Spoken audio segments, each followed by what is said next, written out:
Han incendiado la ciudad. ¿Cómo me gustaría matar al menos a uno de esos moscovitas? Quizá ya no tenga ni madre. Quizá la ha matado un moscovita. Mis hermanas, aunque aterradas, no cederán fácilmente. Mi padre desesperado no sabe qué pasará. Nadie puede ayudar a mi madre. Y yo impotente aquí en Stuttgart, desahogando mi dolor en el piano. Me desespero, pero ¿de qué me sirve?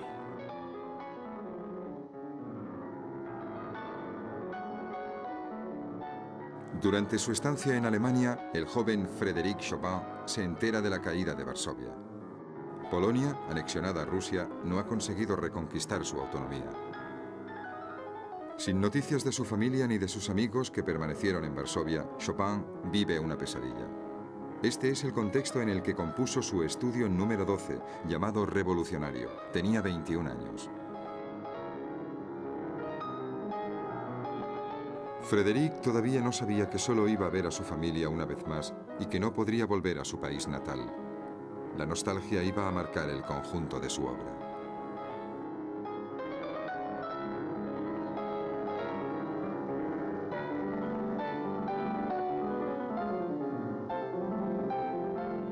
Frédéric Chopin nació el 1 de marzo de 1810 en Żelazowa Wola, cerca de Varsovia. Su familia estaba muy unida. Su padre, de origen francés, era preceptor de los hijos de los aristócratas. Su madre, polaca, poseía grandes conocimientos musicales. Niño brillante, reservado pero al mismo tiempo lleno de humor, el joven Frédéric mostró muy pronto su excepcional disposición para la música. Un año después de su primer curso de piano, con solo 8 años, Frédéric dio su primer concierto oficial en el Palacio Radziwiłł de Varsovia. El niño prodigio se convirtió en el niño mimado de la nobleza polaca. Frédéric tenía una salud frágil. Sus padres siempre le enviaban a pasar las vacaciones de verano al campo, a Mazovia. Las sencillas melodías de los campesinos que allí oía quedaron grabadas en su memoria. Iban a inspirar un buen número de sus obras. A los 10 años escribió su primera polonesa. 5 años después compuso sus primeras mazurkas.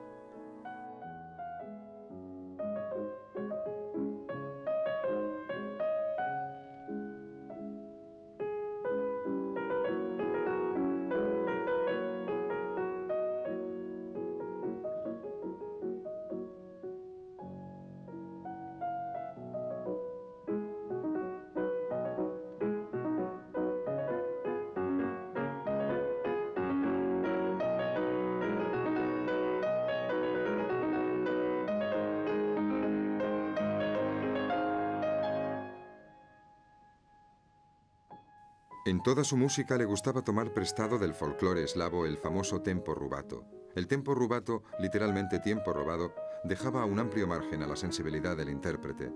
Esta indicación musical permite tocar las notas de la melodía con total libertad. Sin embargo, la obra de Chopin se ha visto desnaturalizada demasiado a menudo por el uso de esta libertad. A menudo se oye el tempo rubato así.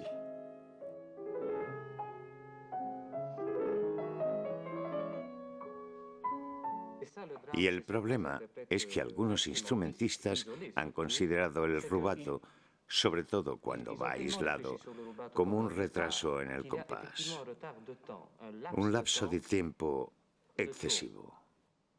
Nunca debería darse esa impresión porque la obra quede inmediatamente desequilibrada rítmicamente.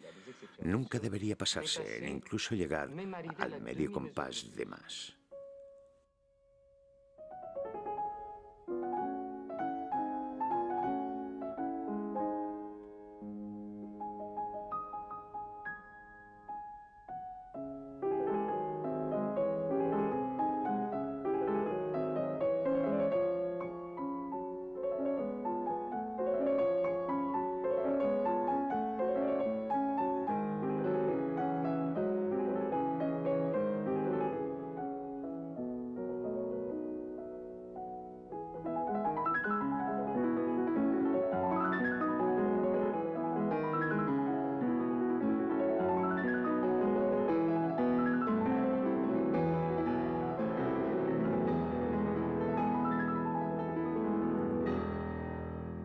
Chopin tenía 19 años cuando escuchó en directo al gran violinista Niccolò Paganini.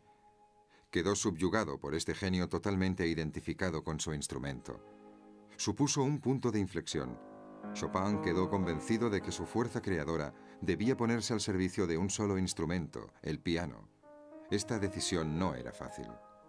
Era contraria a la tradición musical de la época. Los músicos, para asegurarse la inmortalidad, debían componer música orquestal u óperas. Chopin solo compuso 2 conciertos, en los que además la orquesta solo desempeñaba un papel secundario.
El prestigio del pianista no dejaba de crecer.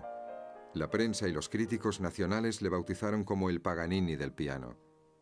Pero Chopin sentía la necesidad de enfrentarse a las grandes capitales de la música. No me importan las alabanzas locales. Habría que ver qué opinión tienen en Viena y en París.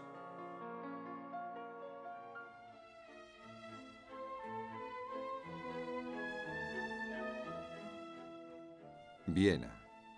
Chopin se instaló allí en diciembre de 1830. Los austríacos no apoyaban la causa de los polacos, que se habían levantado contra el régimen del zar Nicolás I. El compositor estaba muy inquieto por su familia que se había quedado en Polonia. Se sentía solo. Viena era por aquel entonces la capital europea de la música. Los valses de Lahner y Strauss padre estaban de moda. Las creaciones románticas de Chopin no fueron apreciadas. Sus valses no eran bailables.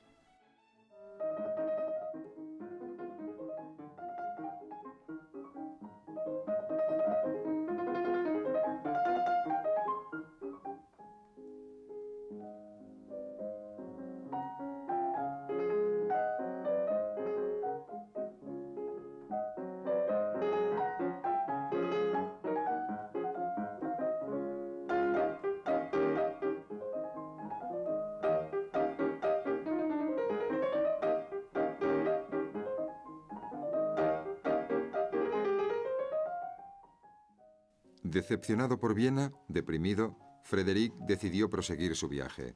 El compositor llegó a París, donde solo pretendía pasar una temporada. Iba a quedarse allí hasta el final de sus días.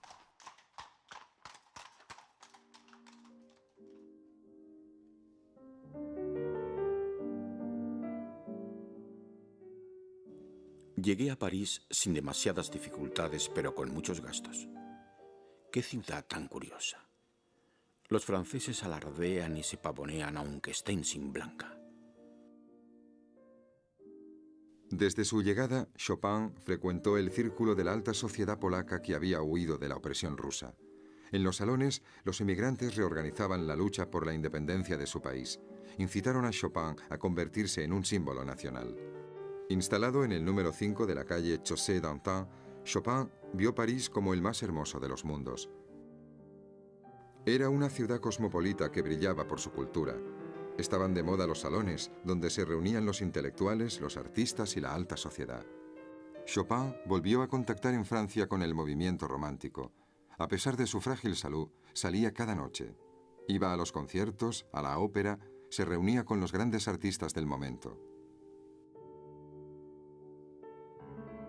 Los compositores Liszt y Berlioz.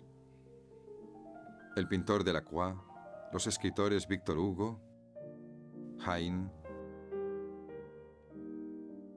En París, Chopin solo dio unos pocos conciertos.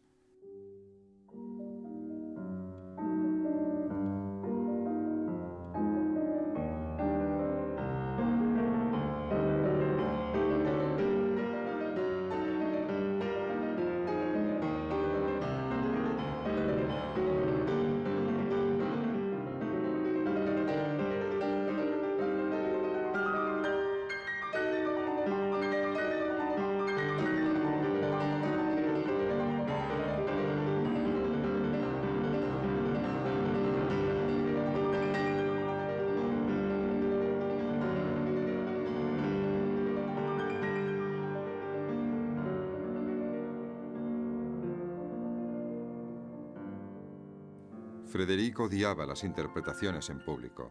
Su forma de tocar, llena de matices, no era adecuada para las grandes salas, pero sobre todo tenía miedo escénico.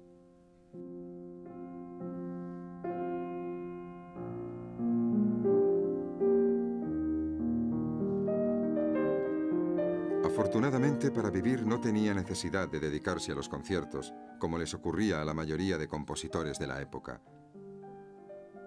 Se ganaba bien la vida gracias a las clases de piano que impartía a las familias acomodadas. Dedicaba un promedio de 5 o 6 horas al día a la enseñanza. Al principio Chopin decía, estas son las teclas sobre las que debes colocar las manos. No estéis demasiado erguidos, sino ligeramente inclinados a un lado. Esta es la posición normal de una mano al piano. Empezaba con este ejercicio. Both hands, left hand, just lightly and evenly. Then, with another touch, a little more sustained. Then, that way. And always saying. Siempre decía, fácil, fácil, nada de tensión. Y al final,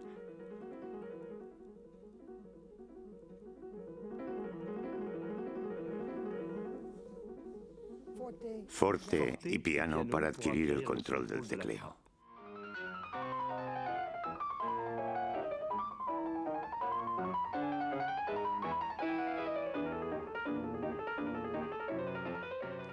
En el marco de su trabajo pedagógico, Chopin compuso una segunda serie de estudios. Tradicionalmente, un estudio servía para enseñar a los jóvenes pianistas a superar las dificultades técnicas de su instrumento. Los estudios de Chopin se convirtieron en obras de arte, en las que cada dificultad técnica que se afrontaba se ponía al servicio de una emoción.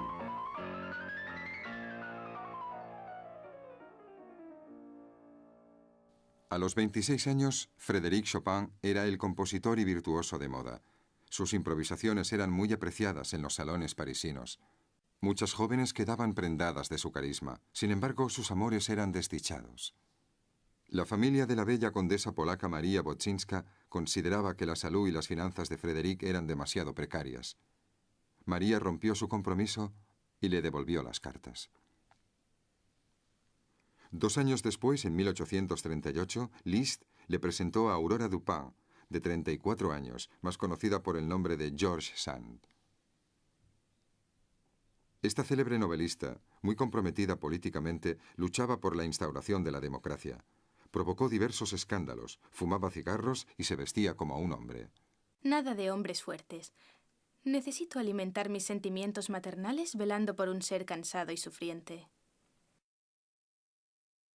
Entonces empezó una relación pasional que iba a durar 9 años.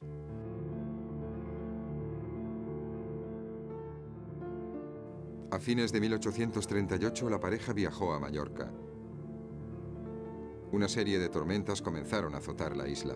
Frédéric contrajo la tuberculosis, incurable en aquella época. Por miedo a la enfermedad, los lugareños expulsaron a la pareja. Entonces se refugiaron en el claustro abandonado de Valldemossa. El sufrimiento y la angustia dominaban a Chopin. Me lo encontraba a las 10 de la noche, pálido ante el piano, con la mirada perdida, despeinado. Necesitaba algunos instantes para reconocernos.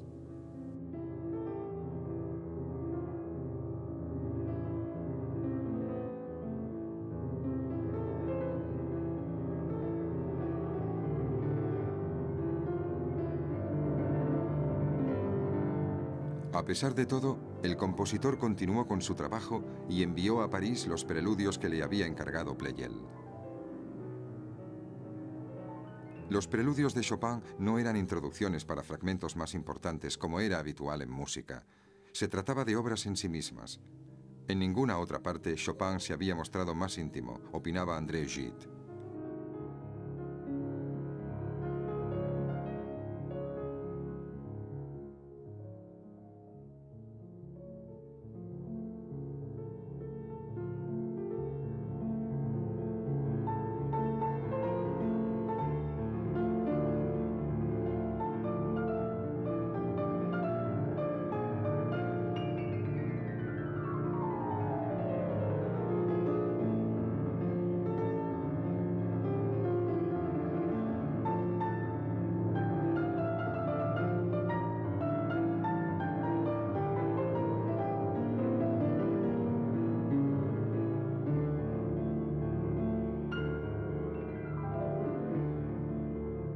En invierno, Georges Sand y Frédéric Chopin vivían en París, cada cual en su apartamento, ambos en la plaza de Orleans. El verano servía de pretexto para pasar unos meses juntos, con los dos hijos de Georges, en la casa de campo de la escritora en Nohant. Para Chopin, la estancia en la región de Berry era maravillosa. Le recordaba sus vacaciones de infancia en el campo polaco.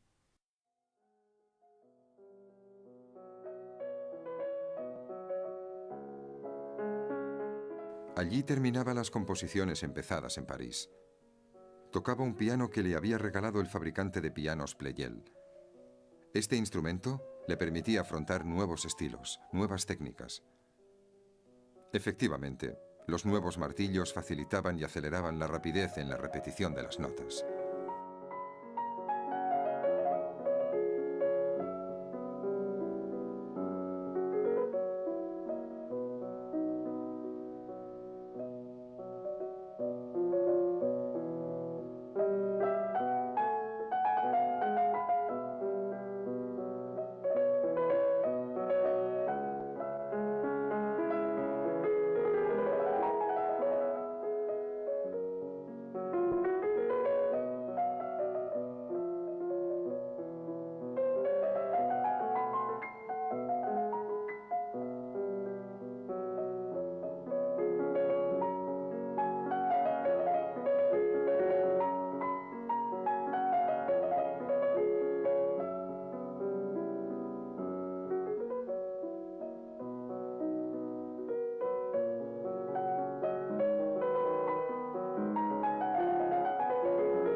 Desde el punto de vista armónico, revolucionó por completo la música. Si cogemos las melodías más bellas o más conocidas de Chopin, vemos que lo que les da sentido es la armonía. No solo las envuelve, sino que las provoca, las evoca, las sostiene. Por ejemplo, esto no dice nada.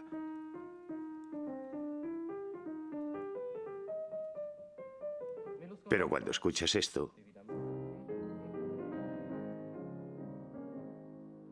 tienes la impresión de escuchar una melodía extraordinaria.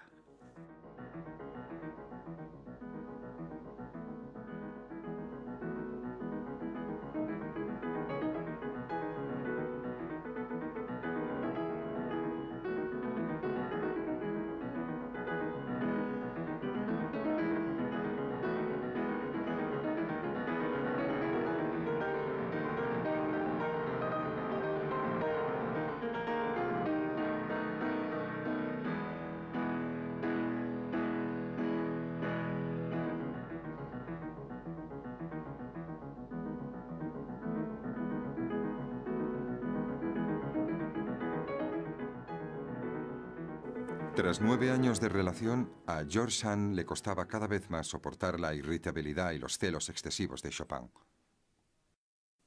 Era dulce, jovial y encantador en sociedad, pero el Chopin enfermo era desesperante en la intimidad.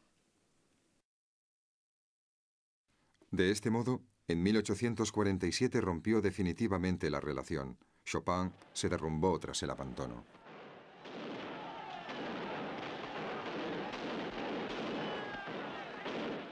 Estalló la Revolución de 1848. Tras 2 días de enfrentamientos, Luis Felipe abdicó y fue proclamada la República. Chopin no se sentía cómodo en aquel clima enrarecido. Todos aquellos cambios le recordaban que también para él una página había pasado definitivamente. Se embarcó rumbo a Inglaterra. Sus escasos conciertos cosecharon un gran éxito, pero el clima londinense agravó su enfermedad. Exhausto, regresó a París 7 meses después.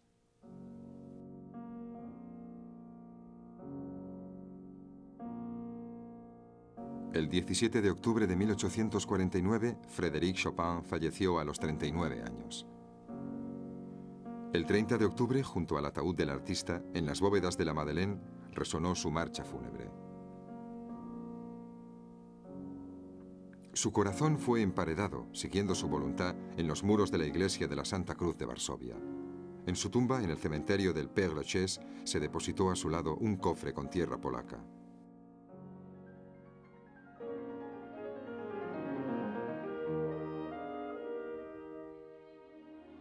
Tengo una opinión bastante buena de mí mismo. Nadie podrá destruir esta aspiración audaz, lo reconozco, pero también noble, de crearme un mundo nuevo.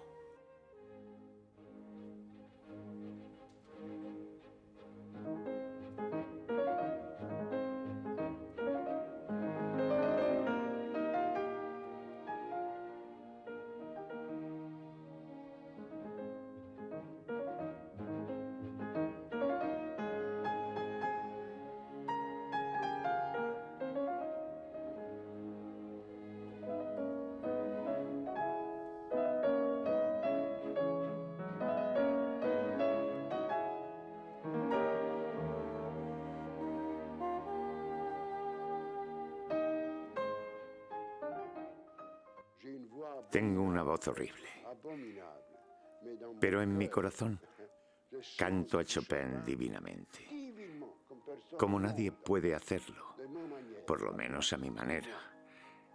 Y entonces, al oír este canto en mi interior, puedo traducirlo al piano, si finalmente tengo un momento de inspiración.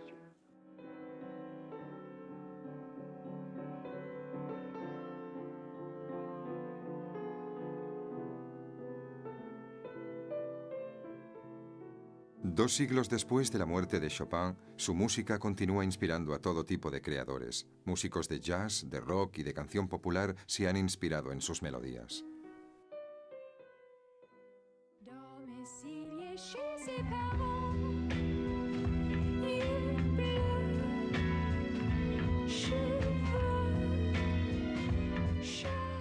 El autor y compositor francés Serge Gainsbourg utilizó el tema del preludio número 4 para su canción Jane Bee.